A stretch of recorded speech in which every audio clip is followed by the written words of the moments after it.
So in this video, we're going to talk about the problems that are in the Unit 3 test review. So in this first problem, it says that Marcus is observing the growth of a bacterial colony in a petri dish. The colony began with 100 cells. The population triples every hour. Use X to represent the number of hours and Y to represent the population of bacteria. Write an equation that represents this scenario. So we're going to need to use this formula, y equals a times b to the x, because we have an exponential growth function. Remember that a is going to be the initial value and b is going to represent the growth rate. So we can get this information from the problem. It says that the colony starts off with 100 cells, so the value of a is going to be 100. Then it says that it triples every hour.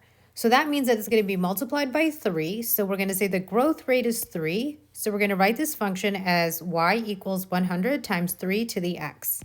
So that is the equation. So now we have a problem where it asks us to identify if these different equations represent exponential growth or decay. So when we have a function that's in y equals a times b to the x form, we can determine whether it's growth or decay by looking at just the value of b. If b is bigger than 1, it's going to be exponential growth. If b is between 0 and 1, it's going to be decay. So we're going to look at each of these equations and study the value of b to figure out if it's growth or decay. So in this case, we have b equals 0.87, so b is less than 1, so this is going to be decay. In the second equation, we have b is 0.6, so once again, b is less than 1, so we have exponential decay. Here we have b is 5, so b is bigger than 1, so we're going to have exponential growth. So if we look at this next equation, b is 5 over 2. If you don't remember that, you can convert it to a decimal on your calculator, so it tells us that b is 2.5. 2.5 is bigger than 1, so this is also going to be exponential growth. Then we have 10, so that is another b value that's bigger than 1, so we have exponential growth. And then we have 5.7, so that's once again a b that's bigger than 1, so we once again have growth. Okay, so notice that when I'm studying these equations to determine growth or decay, all I'm looking at is the value of b. So now in this problem, it asks us what is the y-intercept of the exponential function f of x equals negative 12 times 5 to the x plus 4 minus 7. So there's two ways to do this. You can do this in Desmos, and you're going to find the y-intercept by looking at where the graph crosses the y-axis. Okay, so you can do that by entering this into Desmos. There's also an algebraic way to solve it. Remember that at the y-intercept, the value of x is going to be 0, right? So that is how we can figure it out using the equation. We can just find f of 0. So we're going to plug in 0 everywhere we have x. So we have 12 times 5 to the 0 plus 4 minus 7. So that is going to be negative 12 times 5. 0 plus 4 is 4, so negative 12 times 5 to the 4th minus 7.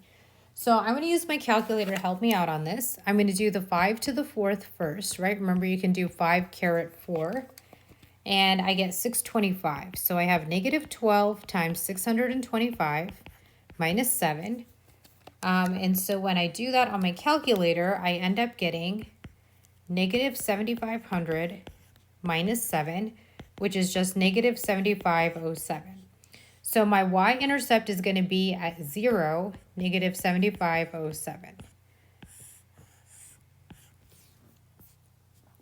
So in this problem, it says that $5,000 is deposited into a savings account with annual interest rate of 5% compounded continuously. How much will be in the account after 6 years? So the main idea here is this compounded continuously. Okay, so that compounding continuously tells us we need this formula, A equals PE to the RT. Okay, so remember, we just need to figure out the values of P, the values of R, and the values of T. So P is the principal. So remember, that is the initial amount that we start off with. So in this problem, it tells us that is $5,000. So that's going to be $5,000 for P. R is going to be the interest rate. So in this problem, it tells us that the interest rate is 5%. But remember that we need to convert that to a decimal. So we're going to move it 2 places to the left. So that is going to tell me that R equals 0.05. And we also want to know the time. So it tells us that we're thinking about 6 years. So T equals 6 years. So I'm just going to plug into this formula. I have A equals 5,000 times e to the r, so that's 0.05, times t, which is 6. So when I, kind of simplify this a little bit, I get 5,000 e, and then I have 0.05 times 6, which is 0.3. Okay, so now you can enter this in your calculator. So you just do 5,000 times, and then second e, and then 0.3, and then hit enter. It's going to give you a decimal, but we are just going to round to the nearest cent since we're talking about dollars and cents. So it tells me that A equals $6,749.29. So in this problem, it says that Anna buys a TV for $3,000. Every year, the value of the TV decreases by 15%. Write an exponential function that can be used to find the value of the TV after t years. So here we have an exponential decay problem, right? So we need to use the correct form of y equals a times 1 plus or minus r to the t. So when we have decay, and the reason I know we have decay is because it says it decreases, I'm going to do 1 minus r to the t. Remember that a is the initial value, r is the rate, and then t is time. So the initial value it tells me is $3,000, so I have y equals 3,000 times 1 minus, and then r, it tells me is 15%, right? So since r equals 15%, I'm going to move the decimal 2 places to the left. So that tells me that r is 0.15. So I have 3,000 times 1 minus 0.15 to the t. So I have y equals 3,000 times, and then I have 1 minus 0.15. I'm just going to go ahead and simplify that. That's going to be 0.85, and that is to the t power. So that is how you can write the equation that represents that relationship. So in this problem, it asked me what is the asymptote of the graph of f of x equals 5 to the x plus 2. So all I really need to do is think about like standard form of my function. So remember, if I have a function in the form y equals a times b to the x plus k, remember that the value of k is going to tell me the horizontal asymptote. Okay, so remember the horizontal asymptote will be y equals 2 because you can see in this function that the value of k is 2. So that is how you can determine the asymptote of this function. So in this problem, it asked me to solve for x. Actually, it should ask me to solve for m because m is the variable here. So remember, we want to start off by rewriting it so that our bases are the same. So you notice that 2 and 16 are both powers of 2. 2 to the 4th is 16. So I'm going to use that to rewrite this problem. So I have 2 to the m plus 1 equals 2 to the 4th. That is being raised to the m plus 7 power. So now remember, I'm going to use that power of a power rule. So if I have a to the m to the n, remember that is equal to a to the m times n, right? So I'm just going to multiply the exponents. So I'm going to multiply that 4 times m plus 7, which remember I need to distribute that 4. So that's going to give me 4m plus 28. So now I have 2 to the m plus 1 equals 2 to the 4m plus 28. So now I have the same base on either side. So I can go ahead and set those exponents equal to each other. So I have m plus 1 equals 4m plus 28. And so now I just need to solve this equation for m. So I'm going to gather all my variables on one side. So I'm going to subtract 4m from both sides. And when I do that, I end up with, this is 1m minus 4m, so that's negative 3m.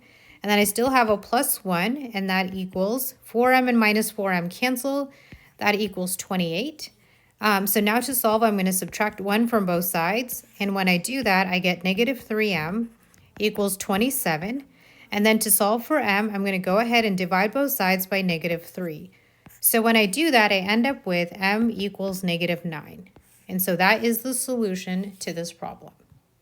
So now let's go ahead and try this problem and solve for x. So notice that here I already have the same base. So all I need to do is go ahead and set the exponents equal to each other. So I have 4 minus 2x equals negative x plus 1.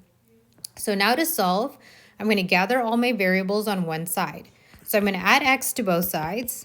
And when I do that, I get 4 minus negative 2x plus 1x is going to be like minus 1x. So I have 4 minus 1x equals, and then I have 1. So now I'm going to subtract 4 from both sides. And when I do that, I get negative 1x equals 1 minus 4, which is negative 3. Now I need to divide both sides by negative 1 to solve for x. So I have x equals negative 3 over negative 1, which is positive 3. So now let's try this problem. It says, describe the transformations that take the graph of f of x equals 3 to the x to g of x equals 3 to the x minus 5. So all we need to look at this is, and see what numbers changed, right? So if we look at this, notice that there is a negative 5 that's being added into my equation, so I need to figure out what effect it's going to have. Notice that negative 5 is a value of k. So it tells me that if k, so in this case, k is negative 5, so if k is less than 0, I have a shift down. Okay, so this graph is going to be shifted down 5 units. Okay, and that is the transformation that happens here. So in this problem, it says, describe the transformations that take the graph of f of x equals 4 to the x to the graph of g of x equals 4 to the x plus 3 minus 5. And I know sometimes when you're doing these problems on the test, like the answer choices can be confusing. But what I would do is I would just describe these transformations for myself before looking at the answer choices. So what I'm going to say is like, okay, there's a plus 3 that's being added in here, and there's also a minus 5. So based on the study guide, like what are they doing to my equation? Well, I have an h here, right? So that plus 3 is the value of h. So it tells me if I have a plus sign in my problem, that means it's going to be a shift left, right? So that is going to be a shift left to 3 units. And now we need to figure out that minus 5. Well, that minus 5 is a value of k, right? So in this case, it's a minus 5, which is less than 0. So that is going to be a shift down 5 units. Okay, so if you write this out for yourself before looking at the answer choices, I think it can be helpful when you're trying to solve this problem.